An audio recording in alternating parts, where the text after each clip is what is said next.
Hi, everybody. I'm Jim Van Horn, and welcome to another exciting edition of TSN Sunday Night Rolling Thunder, brought to you by Midas.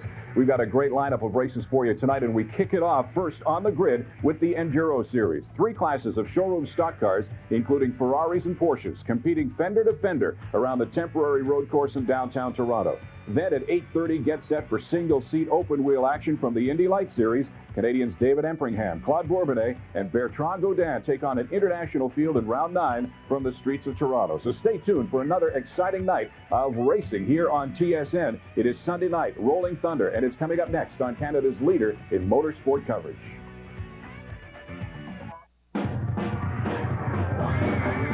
The following is a presentation of TSN Motorsport in association with Players Racing and Molson Canadian. For one weekend of the year, Toronto becomes the center of the motor racing world. It's the Molson Indy.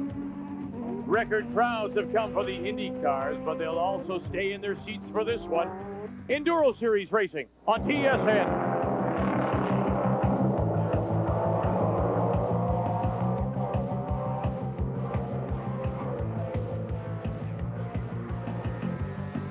It's fender-to-fender road racing. Up to 50 cars on the track at the same time. Chevrolet, Ford, Porsche, Mazda, Ferrari, Honda, Nissan, Toyota. They're all here and many more. Showroom stock racing at its very best. Enduro Series on TSN. And hi again, everyone. Vic Rowder along with John Powell in Toronto this time for Race 4 as Sony Minidisc presents Enduro Series. And before we take a look at the starting lineup, John, why don't we recap the last race in Montreal, the Molson Grand Prix. And what a race it was, the Grand Prix de Montreal. And there they were right at the start. Oh, Ludwig Heimras gets punted out of the way by Benoit Teague, and off they go. The Mustang of Lockhart takes the lead. Maxwell is second. Wilden pushed to third, and Teague is fourth. Wilden later on would have throttle trouble. They would stick, and he would go into the tire wall and not have a good race. This new Enduro Series format is a sprint format more than an endurance format. And boy, big fields, very exciting racing. But the story at Montreal was this car, the black car of Ludwig Heimrath, passing the Strudwick and Firebird of Claude Poirier. An astonishing run from 30 all the way to first. Here's Heimrath closing in on Scott Maxwell, a very accomplished, very fast Mustang driver, following Lockhart. There goes Ludwig. He seemed to have an edge, a little bit of edge. Now Ludwig, very, very fast as we come into the West Hairpin here, series of S's. There goes Ludwig from in front of Maxwell and right behind Lockhart. Ludwig Heimrath, a great driver, a great car. These Porsches have fantastic brakes, great handling, but he seemed to have an edge over everybody else. Now they like to say that old age and treachery will overcome youth and skill, but you know what? Ludwig didn't have it easy. Here, he went in, tried to go around Lockhart. Lockhart took it back again. It was still a close race, but everywhere you watched this black number 7 Porsche, he seemed to have a lot of top end. As they come through the new part of the course, right behind Lockhart, look at the momentum that Heimrath has.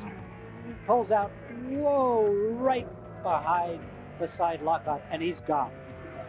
In post-race inspection after the race, they determined that Ludwig Heimrath's Porsche had illegal cylinder head modifications.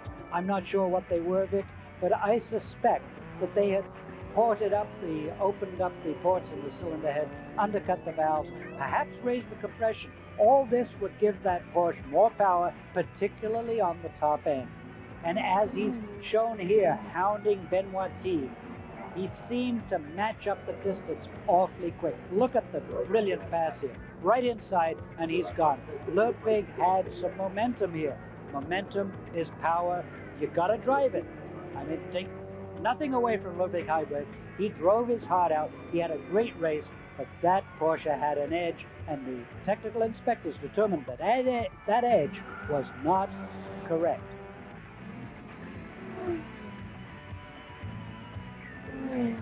Ludwig Heimrath took the checkered flag in a brilliant display, 13th the first. And heading into race 4, it's the team of Wilkins and Wilden leading the Grand Sport drivers class. Wilkins actually with more points. They drive a 96 Firebird. The sport class, Gunther Schmidt and his Jetta on top by 1 point over Peter Karpenko. And in touring, it's James Poltum by 10. Poltum driving that 93 Corrado. Today's Enduro Series race is presented by Sony Mini Disc, the recordable compact disc. By Speedy Auto and Window Glass, over 170 locations across Canada. At Speedy, we care. And by Presto, more than just an antifreeze.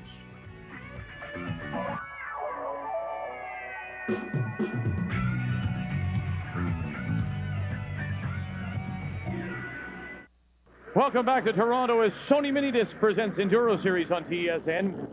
A field of 49 will take the green flag on the front row on pole. From Jacksonville, Florida, Sean Rowe is with Michelle Craig. The competitors have given me some help here, and I was fortunate enough to put some of them behind me and make it on the pole. Real happy. So what's your experience in racing? Well, for the last 5 years, I've been running in IMSA in the States and run predominantly Corvettes, so I was able to use that experience here with the Enduro Series. Outside row 1, the silver Mazda RX-7. That's Benoit Page, one in Montreal. His co-driver, Didier Scranin.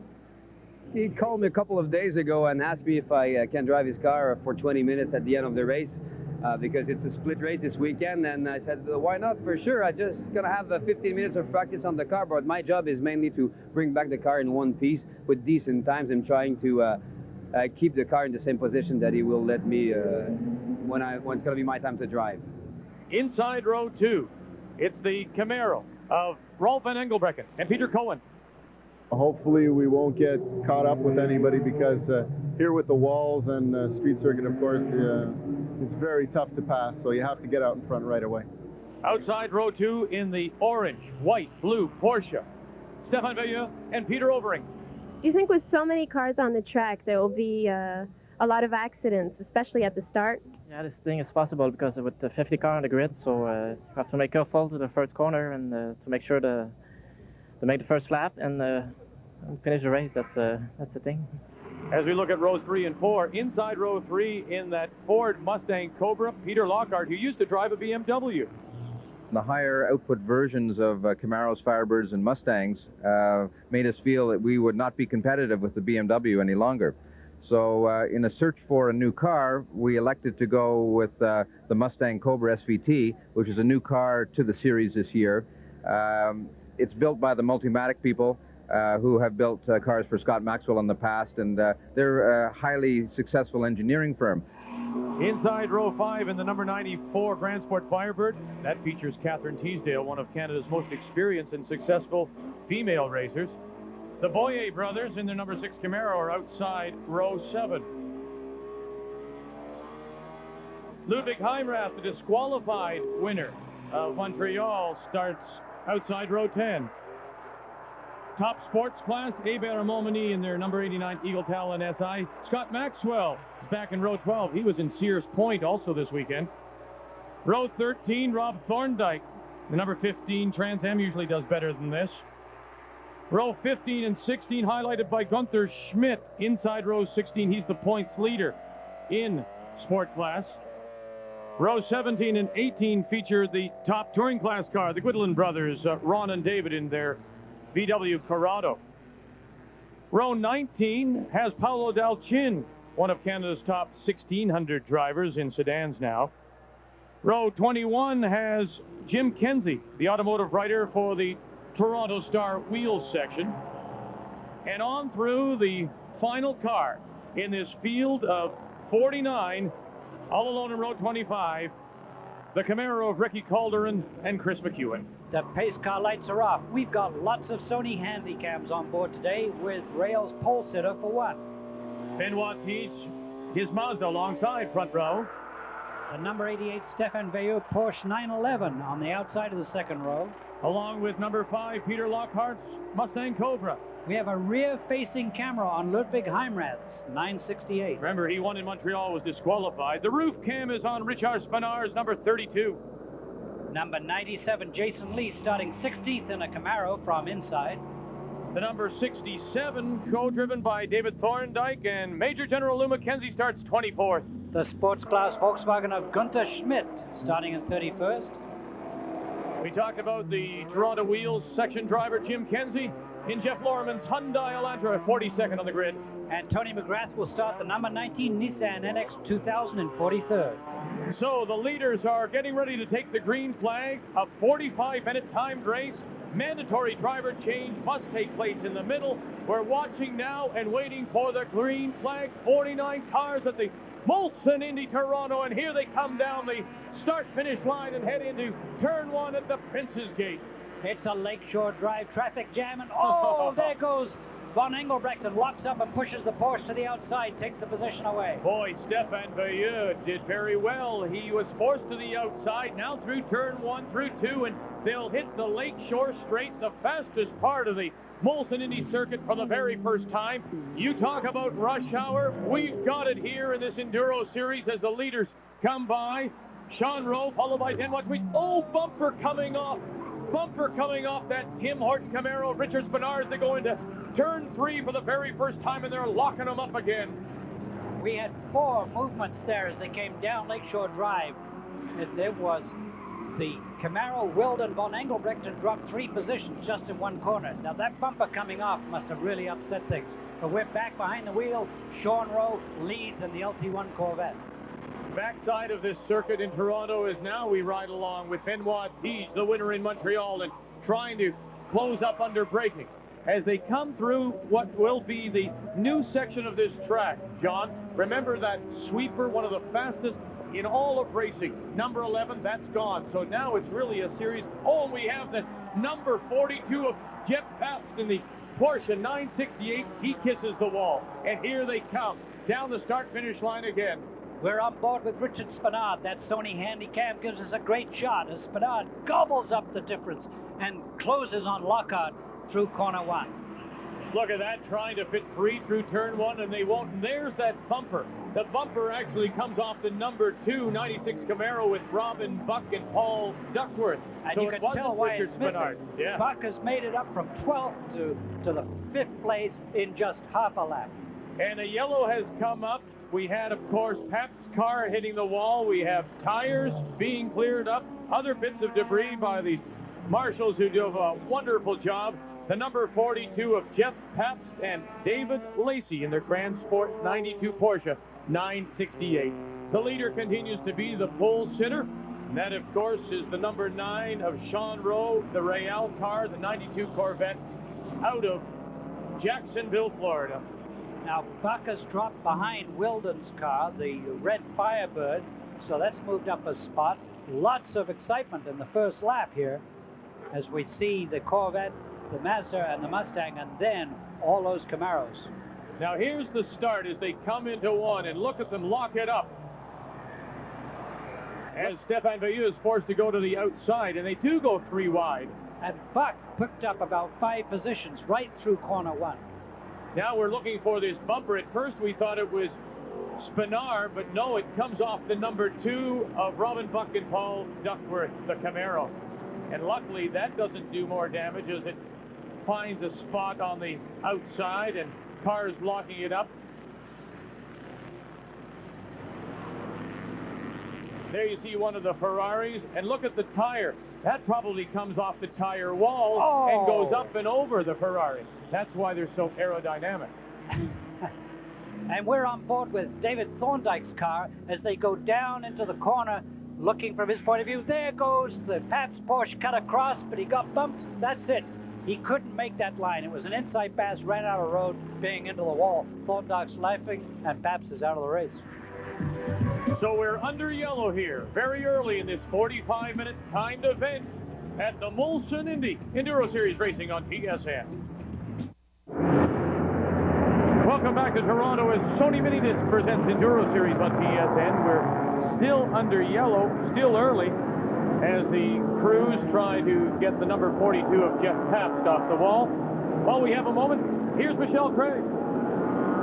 Well, right now things may seem relatively quiet here in pit lane, but that's only because all the cars are out on the track racing. But look out, because between the 15 and 30-minute period of today's 45-minute long race, all of the teams have to come in and complete that mandatory pit stop where they change drivers. They want to be in and out of here very quickly, maybe 25, 35 seconds maximum. To be quick during this procedure, they have to practice. And yesterday, we caught up with the team in the paddock doing just that. Here's Peter Lockhart with today's Speedy Auto Glass Window on Racing.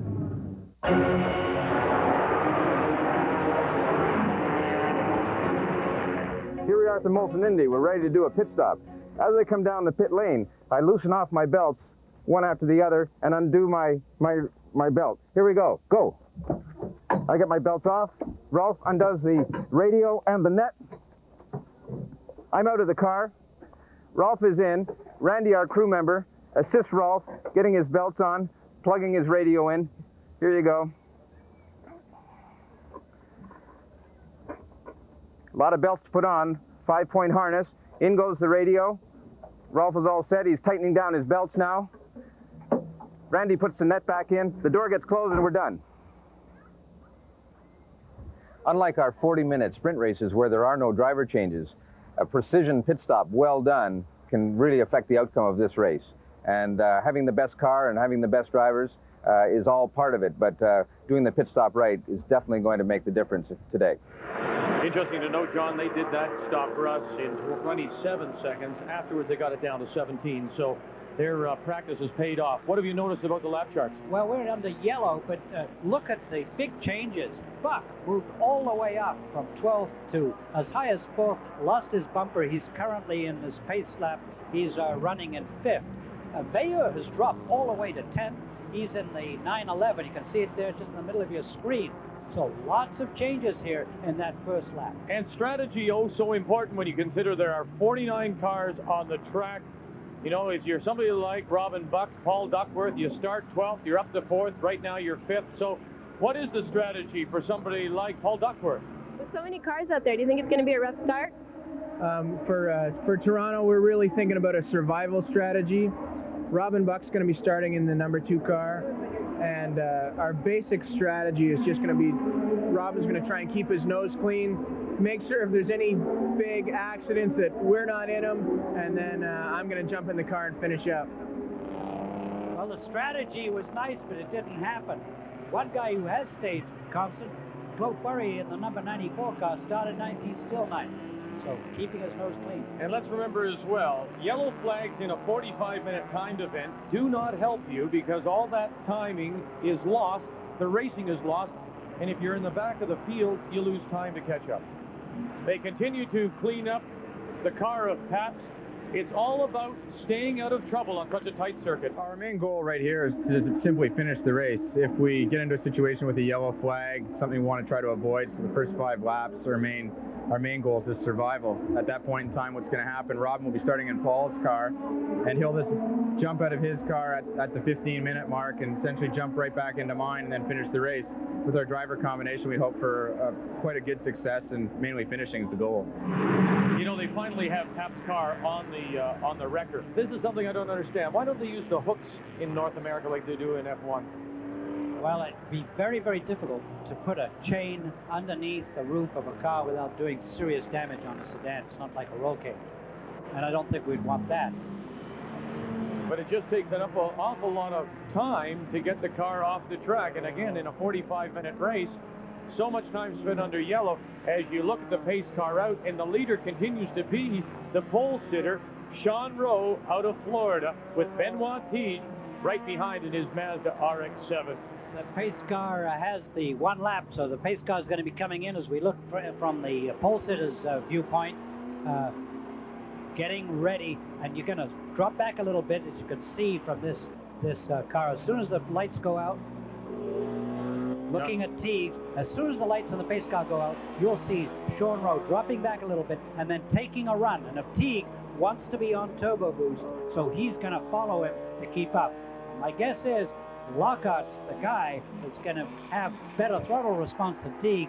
He's going to, if there's Lockhart's, he's going to get on it even earlier. So we're going to have a lot of anticipation here as they weave around, keeping their tires warm, waiting for the lights to go out on that 97 Pontiac Grand Prix pace car.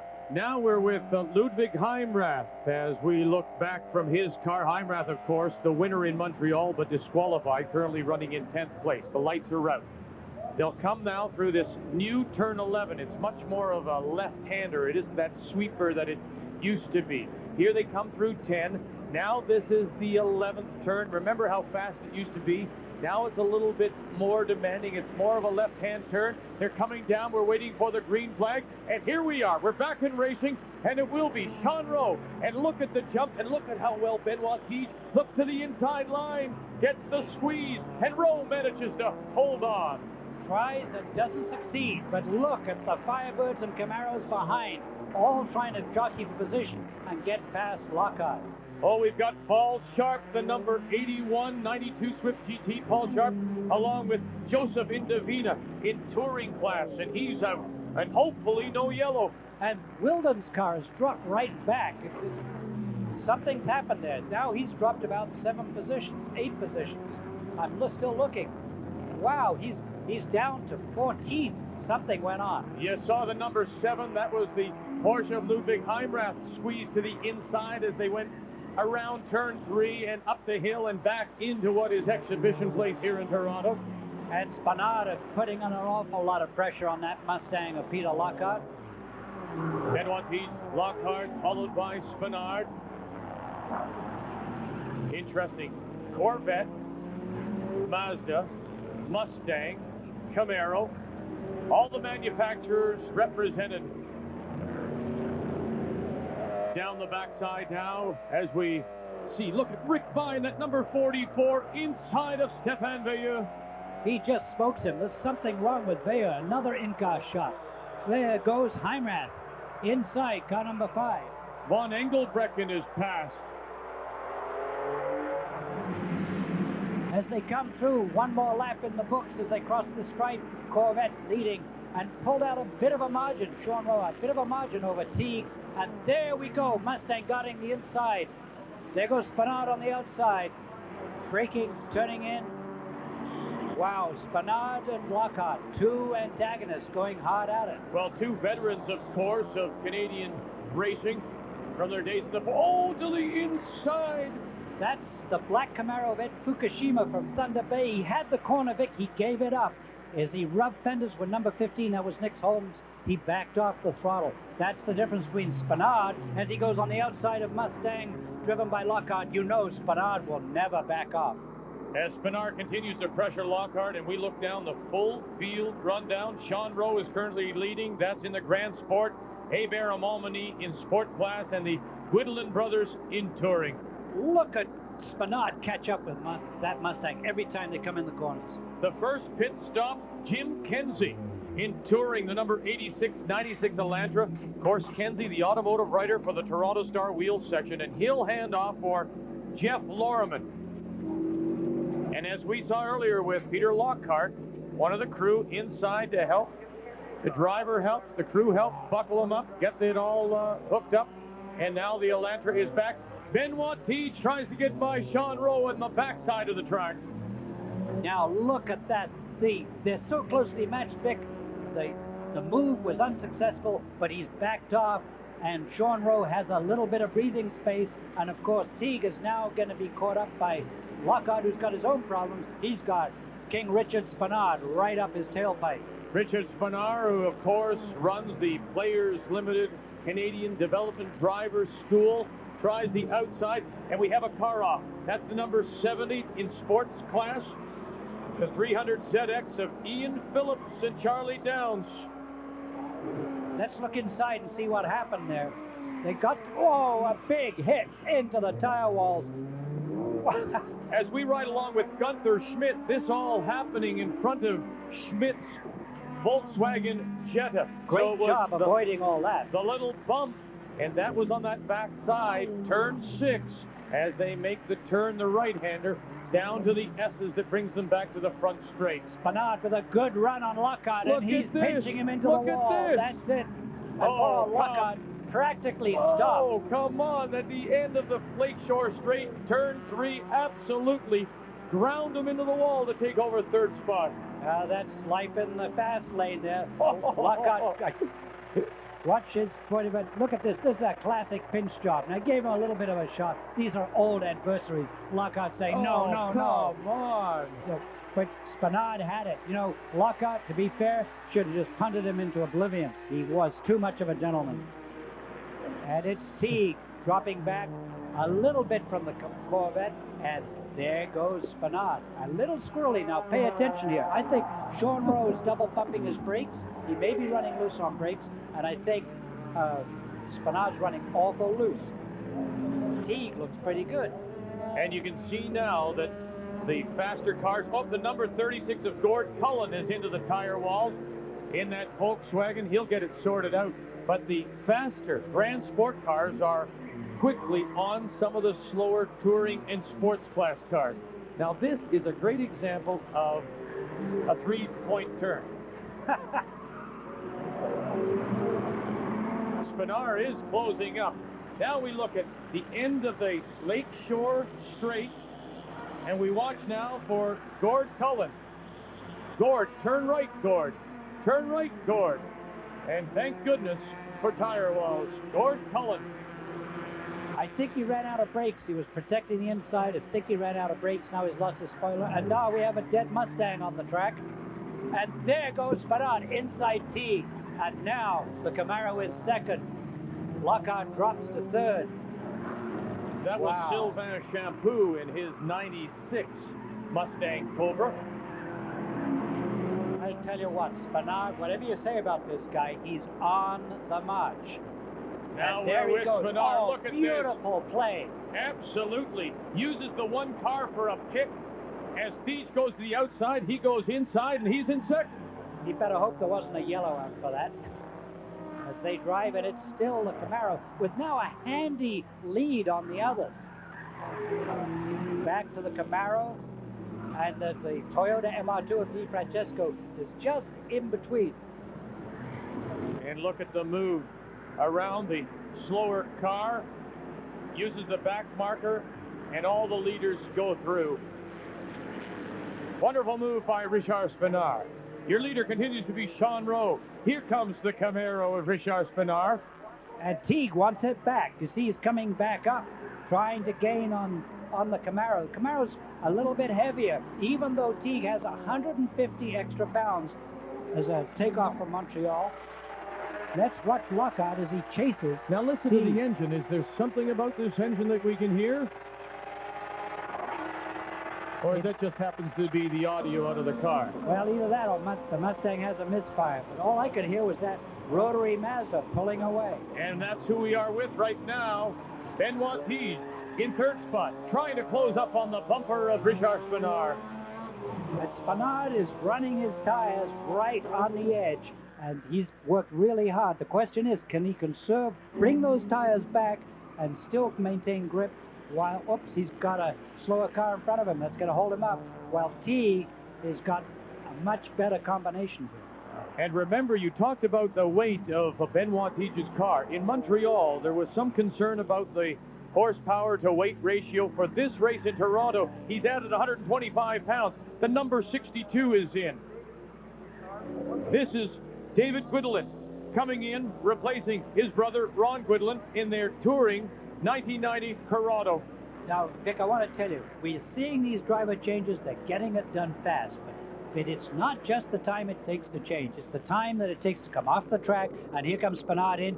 So he's going to lose about 40 seconds. This is going to change the shape of the race. So Richard Spanard is in, and he'll give way to Jeff Lapsevich in their Grand Sport 96 Camaro. Back to the action, and somehow Lockhart's got past Teague, and Teague is down to third. So obviously what we may have perceived to be a misfiring engine of that Mustang wasn't. Well, it's obviously not bothering him as we watch this driver change. Vic, I want to emphasize the driver change is just part of it. It takes time to slow down, come in the pits, go out again. And whoa, there goes Wilden. Now we've got a mix-up shaping up here. There goes Lapsevich in the 32 Camaro. Right behind him is Wilden, down to 11th place. Wilden is a hot runner. That's a hot car. So Jeff Lapsevich now driving the number 32, taking over for Richard Spanard. Sean Rowe continues to lead that. Look at the lead he does have this driver out of Florida in this beautiful Corvette. And look about the strategy. Talk about the strategy, because what we've got is Wilden's car has dropped to 11th, but I bet you Wilkins has left him some good tires. Spanard drove the wheels off that Camaro, gave Lapsovich a car with not so good tires. Yeah, the Corvette's still comfortable in front. The question is, who is Sean Rowe's co-driver? Well, he hasn't pitted, you're right, as the second place Lockhart car trying to hold off Teej, currently in third place. Now, this is how Peter Lockhart got by Benoit Teej as he gets loose. You see what happened there? His front brakes have gone away on that Mazda, and the rear brakes were locking up. He jiggled a bit. See, that's the rear brake lock up. There goes Lockhart. That's what happened. And here again, you hear that sputtering. So do you think he might have a rev limiter? I think, just good eye there, Vic. The tack is up at 8,000 RPM. I bet you Multimatic said, Mr. Lockhart, we're going to give you a rev limiter. And how's this for speed? We're on the back bumper of Ludwig Heimrath's indecently, can I say that? Porsche. Indecently fast, that is, as he flies down the straightaway. We've completed 12 laps of this 45-minute timed event. Here are all your class leaders, and remember, we lost so much time under yellow. Welcome back to the Enduro Series on TSN. Vic Crowder along with Sean Powell, Michelle Craig, as we look back in the field. And our current leader is still Sean Rowe in that Corvette, still way up ahead as we ride along now with Peter Lockhart as he gets by one of the back markers. Gets by, and if you look closely on the left part of your screen, you can see that tack needle getting right up to the rev limiter. What we're seeing with this Mustang is it's running really close for the gearing in the corners. It can't shift up because it'll be too low, so it's right on the edge, and that's tough. Sean Rowe, although, is not on the edge. He's got a really comfortable lead, driving this car extremely well, nicely balanced car, good tire combination, and into the pits. So this veteran IMSA driver from Jacksonville, who has made the trip north to Toronto for this endurance race, brings it in now, and he'll give over to his team leader and team owner, Real, this 92 Corvette. Obviously, on the pole, he's been there at the front. You know, from the way he's approaching this, you would think he's got lots of time. There's got to be a speed limit in pit lane, but you would think they would attack the change a little bit more aggressively. Well, they're doing what they can. The big answer for this race is, how good is your co-driver? If Real is Real fast, we'll be okay with this Corvette, but if he's not, then you'll see him slide back. Now, meanwhile, also in is the number 16, Benoit Teej in that 95 Mazda gives way to Didier Strainen. So Didier Strainen is in and out very quickly, and they're still trying to fasten the belts on Real. So we've had a lead change now. Peter Lockhart in that Mustang Cobra has moved into first place. And to add to the importance of the pit stops, your leader, the Corvette, Real, still there, finds himself in third place. And Benoit Teej, who gives over to Didier Strainen, he actually picks up a place. He's currently in second. Picks up a place in the pits. I got to emphasize here, the drivers are well balanced. However, watch this unfold. Lockhart's going to hand over to his co-driver, Rolf von Engelbrechten, who's already driven. Real has taken over from Sean Rowe. Real obviously isn't going to be as fast, I don't think, as Sean Rowe. This car's never sat on the pole before. Strainen is a Formula 1600 driver. Very, very accomplished, but hasn't had any more than 15 minutes in this turbocharged car. Oh, and look at car number 95. That's an 86 Camaro. You see the bouncing axle? Yeah. That's Ed Fukushima from Thunder Bay. He's lost his front brakes. He got rear wheel lockup, and bingo, we're got some action here. Stefan Veilleux.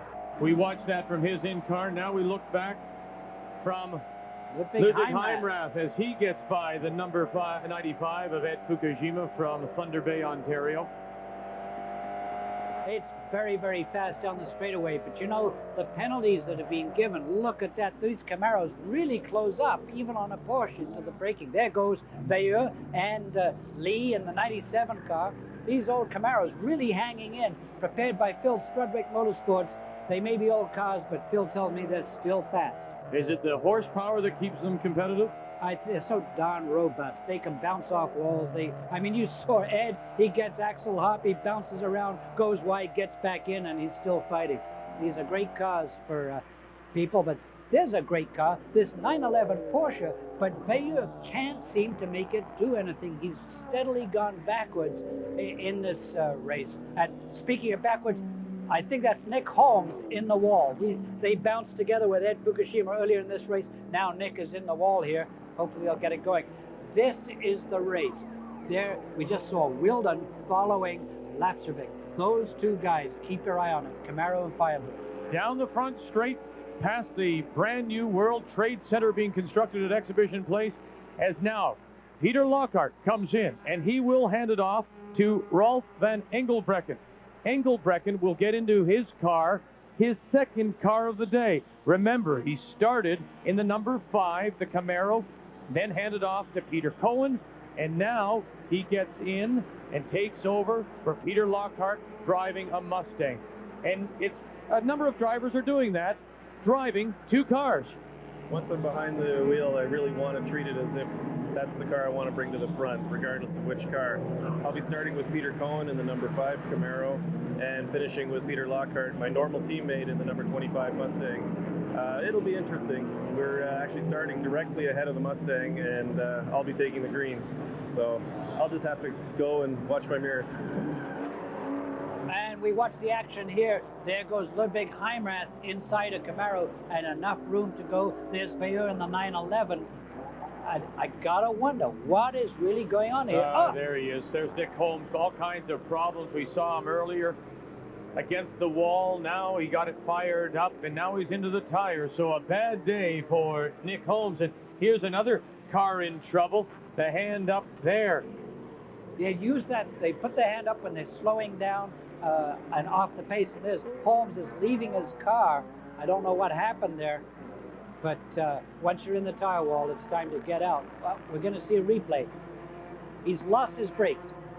You can see that. He's lost his brakes. Either that or he's forgotten to put them on. Because look, they're both on now. No, the front brakes went away. The back brakes still had some grip. He couldn't turn it in, and that was the end of it. And we got a pit stop here. This is the Dicom car, the 911. Bayeux, who has not had a great race, is going to hand over to Peter Overing.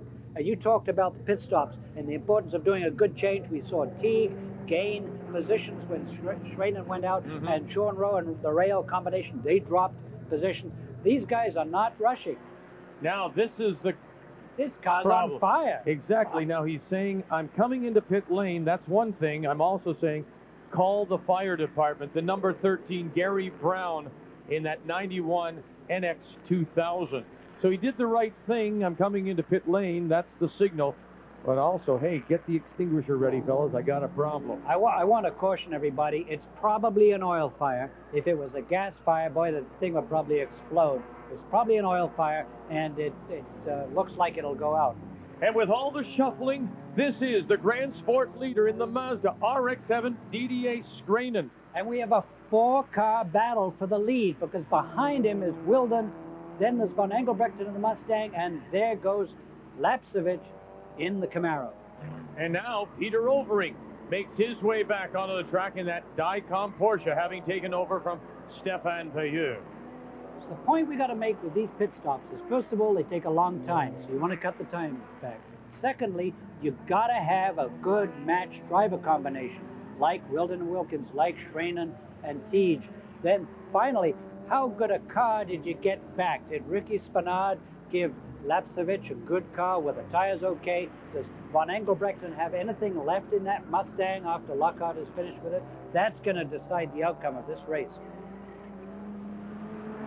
Now, we also make mention that this car, this Mazda, after Benoit Teague had started and gave it over to Schranen, you questioned the brakes and whether he had much left. That's right, Vic. The question is, how good a car did you give back when you hand it over in the pits? I think that Schranen doesn't have a great car. Now, Wilden is driving a car. Wilkins actually, they qualified 8th. They dropped all the way back to 11th. He looked after the car, didn't get into trouble. Now, Wilden's got a rocket to drive. Good tires. It's a hot car. More pit stops. This is the sports leader, the 89 of Jocelyn Hebert in the 1995 Talon. He'll hand it over to Marc Momani as he enters pit lane here at Exhibition Place. On board now with Jeff Lapsevich as he makes the move into third. A real good run, right past von Engelbrechten in the Mustang. Boy, I guess Richard gave Lapsevich a little bit more car than I figured. But back to the action at the front. You see the little bit of a wiggle in that Mazda. Wilden is waiting, and he's going to wait patiently because Wilden's a veteran at patience, and patience is going to pay off for him here. We're on board with Schraden. I want to emphasize, Schraden normally drives a 1600 Formula car. Very lightweight, very agile, much better braking. This is a very heavy car, 125 pounds heavier than last time, and Schraden may not be used to it. I think he's only had about 15 minutes in the car. Wilden has driven all sorts of cars, and he's driven a lot of Firebirds. He's got a lot of time in the car, and he's waiting. You can see it. He's just waiting for the move. Popping out. He's not going to pass that Mazda down the straightaway. He's going to keep the brakes cool as he passes out of the airstream. Now, how close will he have to be before he does decide to make the move? I think he's waiting. He can wait for Schraden to make a mistake. If Schraden makes a mistake, Wilden's gone with no effort because it's close. We've still got a few laps to go. And Lapsevich is pulling away from the Mustang. So von Engelbrechten, maybe he prefers a Camaro. I don't know. He is not getting the job done here. As we watch this battle for first and second, Didier Schraden, as you said, one of Canada's top competitors in 1600. Open wheel, lighter car, Formula car. Lapsevich, followed by von Engelbrechten. The difference as well in terms of car and how, it gets a little loose, but he manages to hold on. Open wheel as compared to this kind of racing. There closed goes wheel. Wilden putting his nose in. It's like driving an elephant compared to driving a butterfly. These Formula cars are butterflies, and these cars are elephants. And you can see the pit crew. Come on. They're ready. Keep it going. That Mazda's got power down the straightaway, but there goes Wilden. Inside turn one. No, he chops his nose off. Wilden's patient enough to know you've got to use the right moment.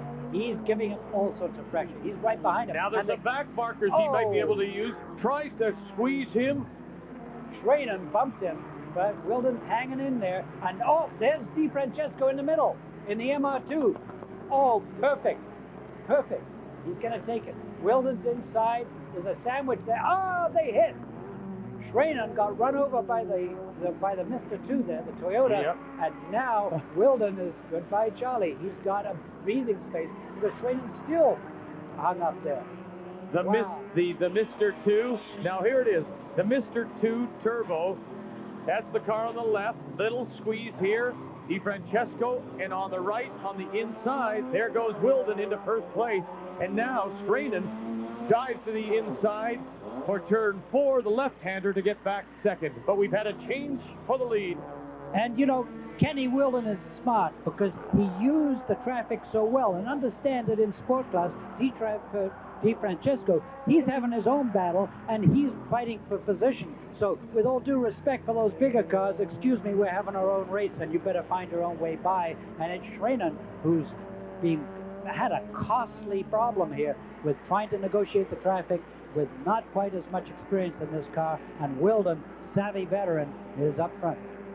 To put it simply, Enduro Series racing is 3 races in 1, and Di Francesco doing all he can to win the sport class, while the Grand Sport, Wilden and Schraden are battling for their division. The Mustang versus Camaro battle continues. Lapsevich is leading von Engelbrechten in the Mustang, and we heard the difference. As you look at the gear ratio spreads on those 2 cars, the Mustangs are always at the top on the rev limiter, and the Camaros are always on the torque. And that's the difference here in Toronto today. All right, the leaders go through, and now look at Di Francesco finds himself in the middle of it again. Lapsevich to the inside of the slower car, and now, of course, von Engelbrechten has to sort of find his way through as well. The car actually that Di Francesco is dicing with is the Prelude, number 51. So they're having a great battle there as we watch the number 36 Corrado here. And we're in car with Von Engelbrecht. Look at the action. There's Lee up ahead in the 86 Camaro, the Mustang. But now Jason Lee, the 97, is in Grand Sport, the same as Von Engelbrecht. Then you also had the Sport class, DiFrancesco in the 14. So there's no doubt, wherever you may be sitting at this track in Toronto, you're going to see some great racing. 3 classes. Lots of excitement, and it's been very, very tight. And of course, the driver changes have changed the complexion of the race so much. We've completed 22 laps. Here are your leaders. In Grand Sport, Kenny Wilden in his Firebird. In Sport class, it's the talent of Mark Momani. And in Touring, the Volkswagen of David Quidlin. Welcome back to the Enduro Series here in Toronto as we are getting close to the end. Oh, somebody getting a little loose there, and as we've seen, it's Kenny Wilden, our leader. Tires, brakes, combination? Everything, and the pressure, because Wilden's got it, he's pacing it, and he's going well, but Schranen, while he's dropped back a little bit, is keeping the pressure on, and this is all about pressure. Big crowds, lots of excitement, and talk of pressure, there's a Camaro in the background going offline. Oh, look there at Lapsevich trying to weave his way down the fastest part, the Lakeshore Straight here, and trying to stay in front of Ralph von Engelbrecht. And all this traffic, my goodness. He's just trying to put that little Suzuki right between them, and he didn't succeed. Oh, maybe they touched. Von Engelbrecht touched that little Suzuki. That slowed him down, and that's all it takes to get a little more breathing space. Absolutely no breathing space here. This is the battle for the touring lead, the 62. David Quidlin trying to hold off the 53 of Mike Kuznicki. It's Corrado against Corrado, 1990 against 1993 Corrado. The number 89, Jocelyn Hebert, that's Mark Momani now driving that car. They are the leaders, of course, in sport. As we go back, oh my goodness, Rolf van Engelbrecht. You can see him trying to find reverse, trying to dig himself out of the tire wall. Yeah, the Mustang found the wall, and that's all she wrote. That's the end of their day. They may be able to keep going, but they're not going to be fast. The checkered flag is out, and Kenny Wilden will win this race here in Toronto. Let's look at the replay. There, oh, he was going for position, and he got sucked right in. He went to the inside. Lapsevich waited for him. Engelbrecht bit the wall, and that's all she wrote. The number 89, Mark Momani and his co-driver, Jocelyn Hebert. They are your sport winners, and it's the Quidlin brothers who take home first place in touring as we run down all the leaderboards for you. Grand Sport, Wilden holds on to beat the team of Schranen and Benoit. And a big lead in the points now. What a great race. You bet. Mark Momani is your sport winner, and David Quidlin, along with his brother, wins in touring. Congratulations. What a race for Kenny Wilden. Yes, you are number 1. And number 1 in points as well as the team of Wilkins and Wilden lead. Wilkins by 15 over his teammate. That's in Grand Sport. In sports class, it's the team of Hebert and Momani tied for the top at 40. While in touring, James Holton and his teammate Mike Kuzicki are the leaders there. I think we've been here all year. You know, Greg's been leading the championship. He's got a bigger lead now, and that's what we came here to do. So great for Kangard and Trizac. It's excellent. You guys are a great team. Greg, unfortunately, you had to spend a lot of time racing under yellow, right? It was a bit frustrating, and then I missed a shift on the restart, and I just watched the whole field go by. I could have killed myself because I was really happy with the start and went from 8th to 5th on the start. But anyways, I can't believe my buddy got it back for us. Anxious for Trois-Rivières? Oh, yeah, we're ready to roll at Trois-Rivières. I love that circuit. Greg's very fast here, so we're going to be tough. I was looking forward to the race, and we did our best. Unfortunately, the beginning of the race was, you know, waiting for the green. But once we got the green, we went from 7th to 2nd, and I had fun. You know. Jeff, tell me about your race. We had a good run. You know, I was a little disappointed. Richard did a great job as usual, and he brought the car in front. And unfortunately, I couldn't keep it there. But you know, we had a good run. We'll take 3rd for now, and we'll see if we can get him next time. It was a tight race. Even 3rd place at one point came right up behind me, and it was real tight there. All 3 of us were like right in the line, and we were all trying to protect and pass at the same time. So it was really hairy out there, and we're also watching out for the GS guys. So it was a good time. Enduro Series on TSN is brought to you by Speedy Auto and Window Glass. Over 170 locations across Canada. At Speedy, we care. By Presto, more than just antifreeze. By Sony Mini Disc, the recordable compact disc. Congratulations to our 3 class winners. It's been quite a day here at the Molson Indy Toronto. And now we look forward to the streets around the Hippodrome at Trois-Rivières. So till then, on behalf of John Powell, Michelle Craig, and our entire crew, I'm Vic Crowder. Thanks for joining us. Enduro Series is here on TSN, Canada's leader in motorsports coverage.